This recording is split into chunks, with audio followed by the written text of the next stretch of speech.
भाई खड़े हैं। आपने सुना किस तरह से 15 साल के ऊपर भी कहा जा रहा था कि कुछ नहीं हुआ, इस 5 साल में भी कुछ नहीं हुआ। तो आप कहां तक देखते हैं वाकई में क्या नहीं हुआ?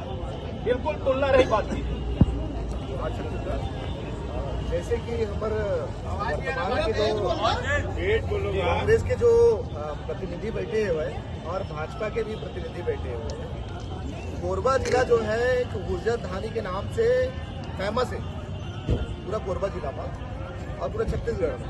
और अलावा आज देख लो कि कोरबा जिला के आसपास जितना भी पावर प्लांट है, खासकर बालको देख लो अपन, और वहां से उत्सर्जित जो राखड़ है, तो राखड़ की जो समस्या है, यकीन ना हो, आप मन से निवेदन करत हूँ कि आप मन सड़क में जाके देख लो, पूरा सड़क के किनारे किनारे आप पानी मंदिर के किनारे देख लो, पूरा राखड़ के अंबार बना ले हुए। ये कांग्रेस सरकार में होते भाई, एक कांग्रेस के सरकार में होते भाई। और यहाँ के विधायक कौन है? जय सिंह अग्रवाल, जेकर ऊपर खुद दामन घोटाला के FIR है भाई।